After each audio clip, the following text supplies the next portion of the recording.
Owen, tell me something. Owen, we forgot Truman wasn't going to be here today. Dahm, that's true.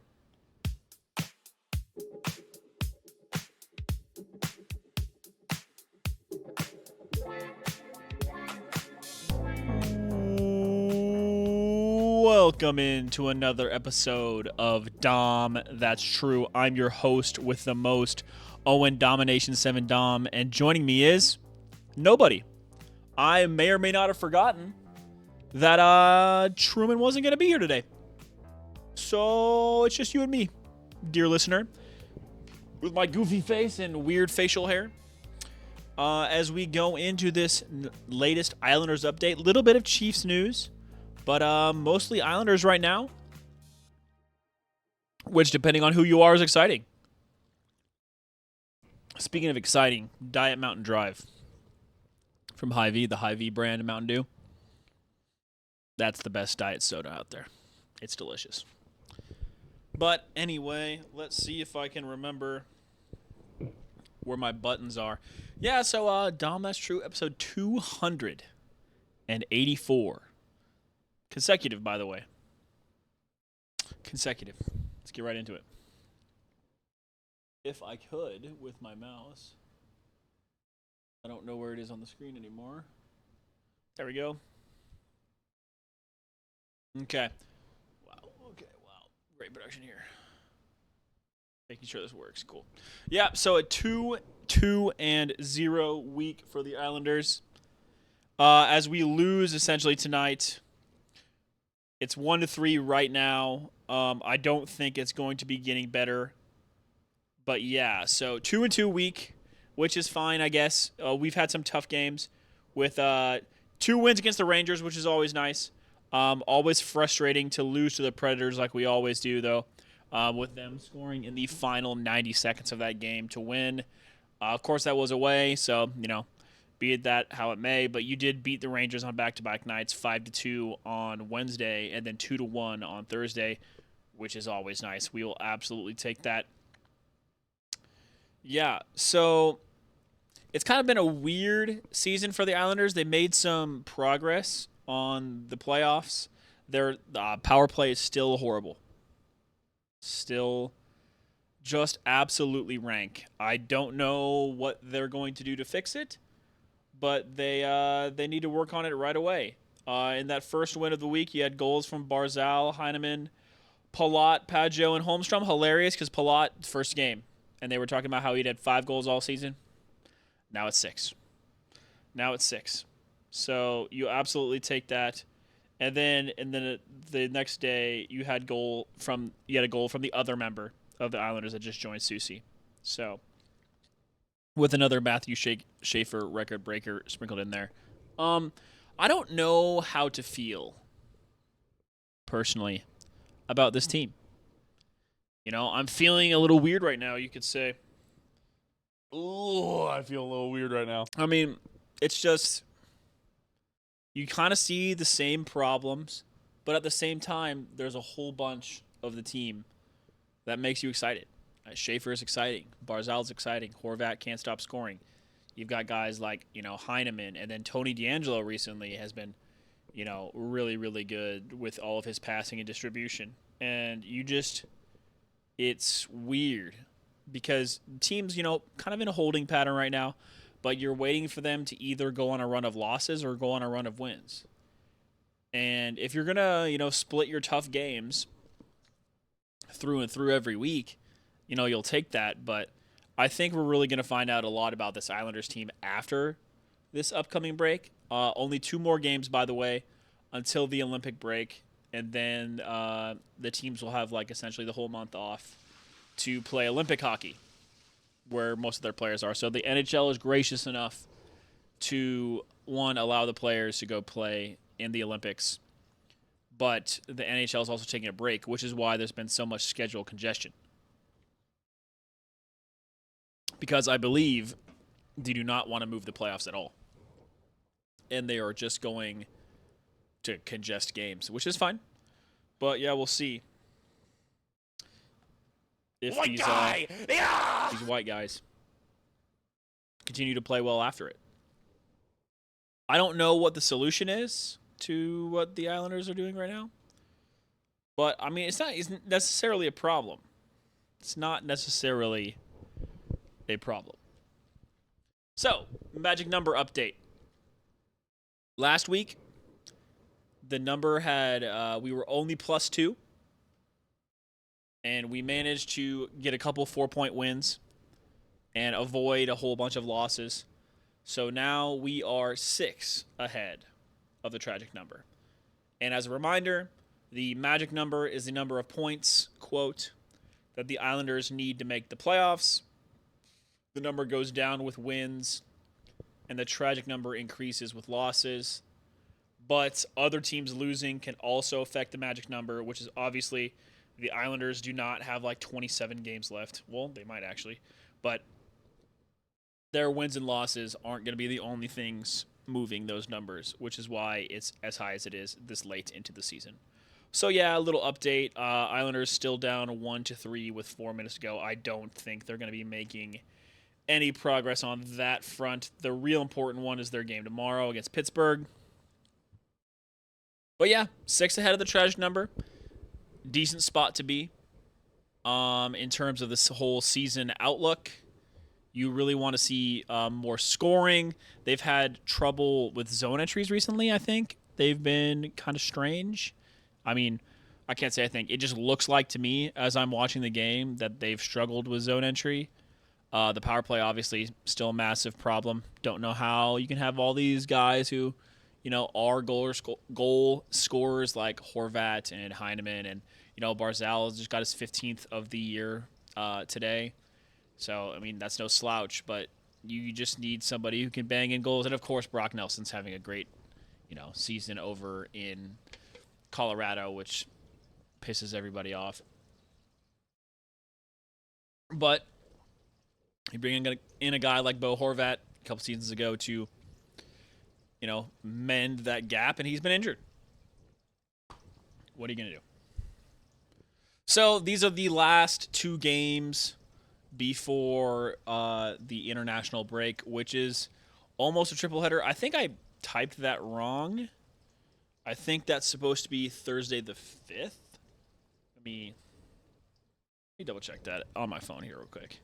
Yeah, sorry. That is supposed to be games on Tuesday the 3rd and then Thursday the 5th. So it says 04, should be 05. But yeah, so those are the last 2 games before the international break. International break, soccer term. But yeah, so against Pittsburgh. Pittsburgh's like, 2 points ahead of us in the Metro right now? Let me confirm. If the button could work, thank you, it is. Yes, Pittsburgh is 2 points in front. And they're losing. So both of these teams, they're losing to the Senators, lol. But yeah, so both these teams going to be on this equal footing. So you got a chance for a 4-point in terms of magic number, tragic number win tomorrow at home. Got to win it. Got to find a way to win it. 1-0, 2-1, 3-2, 10-9. Something's got to give. Sorokin's going to be starting. You're going to have to find a way to win the game. These are the games that matter. Late into the season, right before break, everyone's mind's wandering probably to Olympic hockey because most of these guys, well, not most of these guys, but a large portion of these players are going to be playing in the Olympics. You have to win. I don't care. Find a way to win. If you have to fight 7 times, kill 12 power plays, don't care. Gotta score some power play goals. Gotta light the horn. Sound the horn. Was it light the lamp is what they say? I don't know. Whatever. Make it go. Make the light go off. Okay, score some goals. And then on Thursday, another rivalry match against the Devils, who I believe we're just in front of. That might be Blue Jackets. Yeah, the Devils are on the verge of punting. They are on the verge of punting the season, and they don't play tonight. Yeah, so you got 2 wins. You need 2 wins. So I'm going to predict a 2-0. I don't think I predicted a 2-2 week like what ended up happening last week. But you got to go 2-0 this week. I think I said 3-1, so I was off by one. Lose to the Preds, that sucks. But yeah, I think the Islanders go 2-0 this week. I think they really, really, really, really, really, really need it. It's a shame Troom's not here so we could talk about how incredible Matthew Schaefer is and how disappointing randomly these goalies have been when they're some of the best in the league. Both Sorokin and Rittich combined have like the most saves against percentage. So like there's a metric that's like expected goals, right? So whenever you take a shot from a certain area, someone assigns a value from 0.01 to 0.99, which is like the percentage chance that this person would score. So like if a chance is worth 0.2 xg, you would expect one of the if you were to run that scenario 5 times with that person getting the puck in that scenario where the goalie is and shooting, you would expect them to score once out of 5 times. It's a percentage, 20%. The Islanders are like plus 30 on the XG. So they've expected to have allowed like 30 more goals than what they've let in.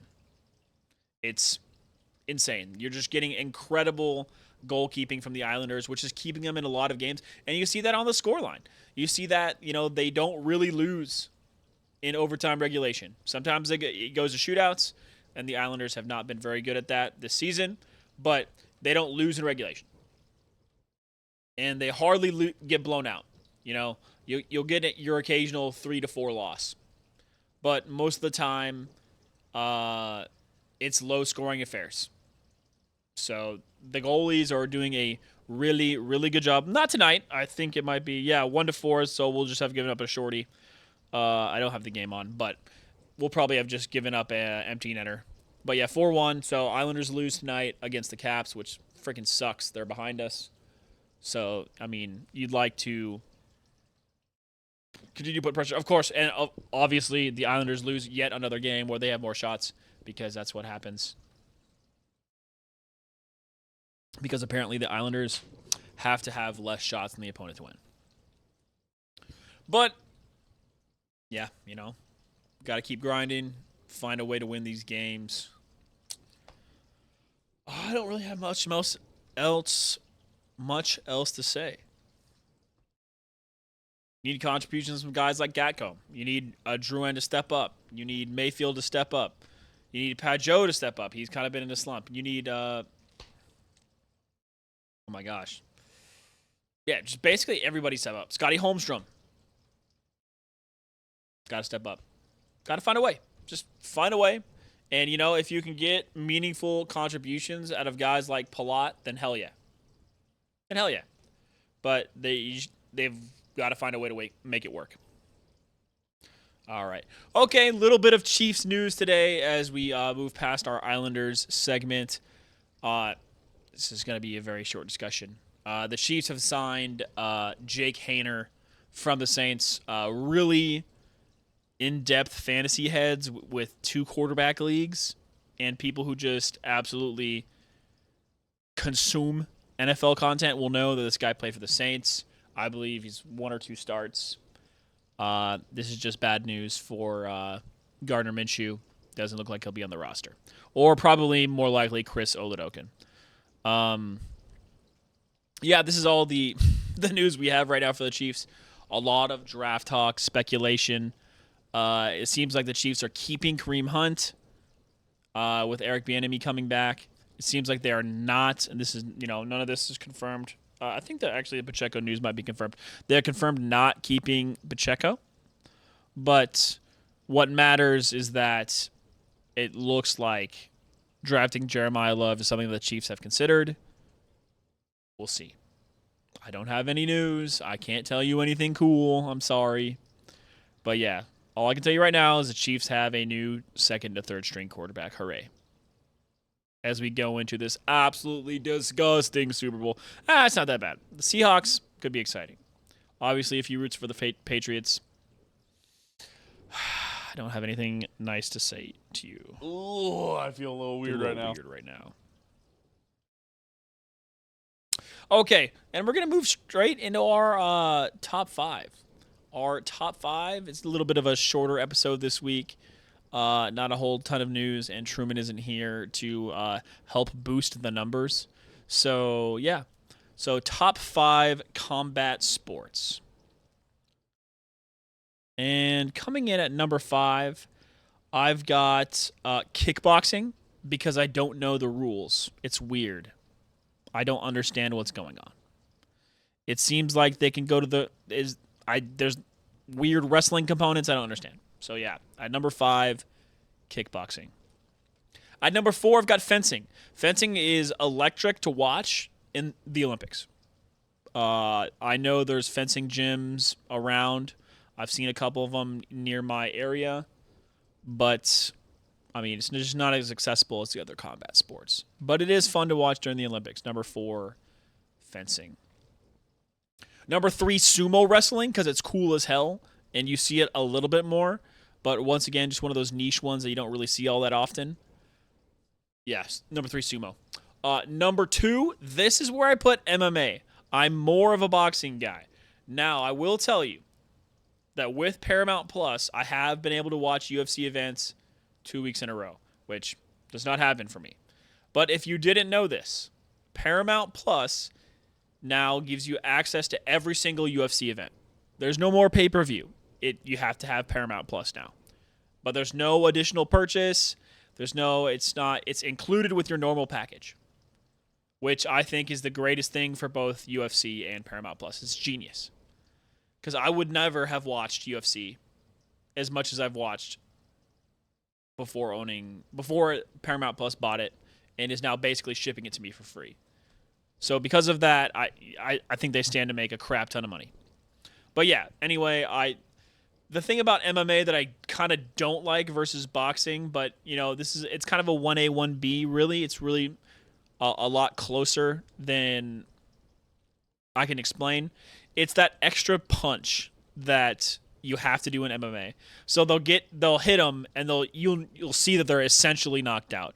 But because these guys will go like like Tyson Fury did on laying on the mat, and they'll get that second wind and they'll suddenly wake up. They have to like slam their chin again essentially. After the knockout punch, they have to come in with a hammer fist. That just kind of rubs me the wrong way sometimes. I like seeing the knockouts. I like seeing the combat, the chess match. It's fun to see people tagged, but it's that extra punch that I don't really like. Kind of gets scary. And my number one combat sport anyway, that I do like to watch is boxing. It is frustrating to have to find pay-per-view or deal with a shitty Netflix stream. If you remember the Jake Paul Floyd Mayweather fight, was just horrible. But it's like the competitive. It's like it's like a chess match. I mean, there is chess boxing, by the way, which is crazy. But there's a chess match involved with boxing, and you have to find a way through guys' defense. And I think an exciting boxing match is right up there with MMA. But I feel like there's just less.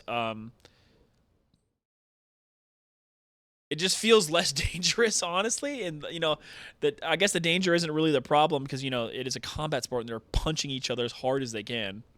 But I don't know. I like in the one-dimensional aspect. You're standing there and you're punching his torso, you're punching his face, and the only thing he can do is put up his own arms and dodge. There's something cool about that to me.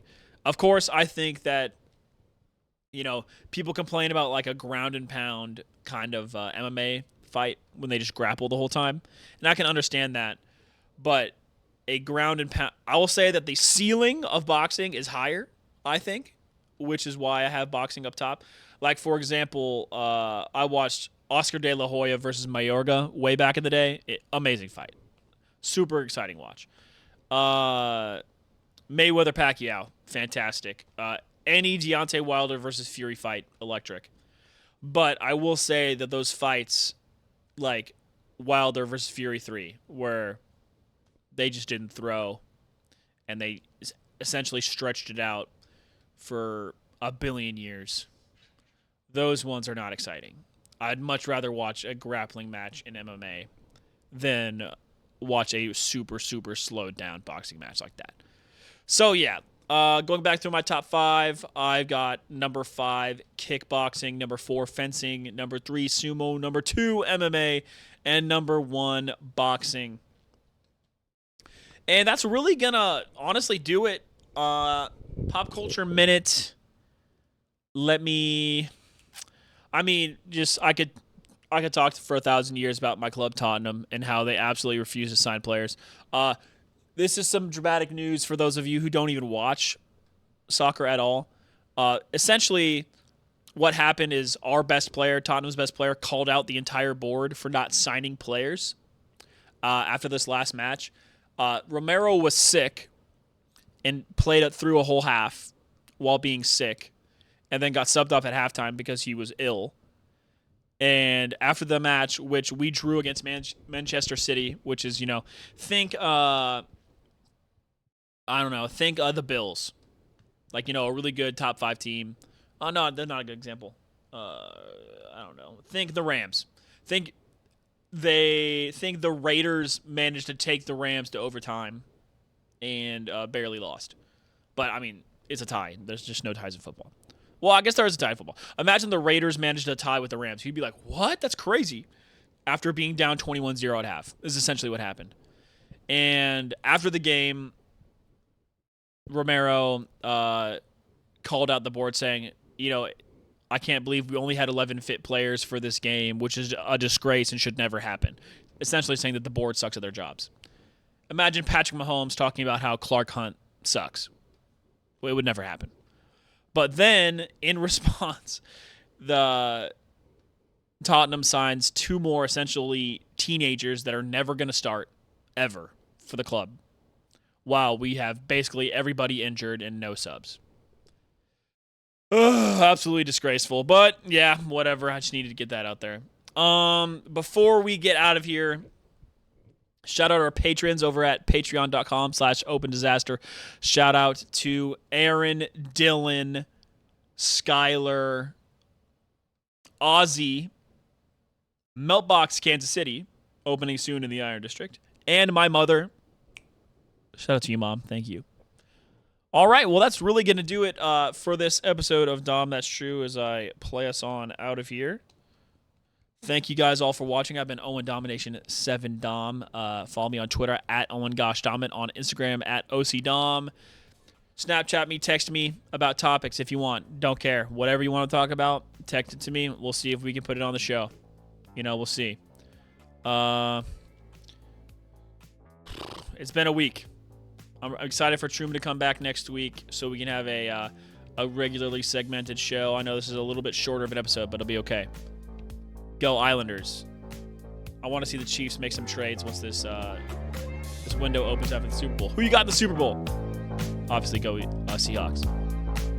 All right, peace.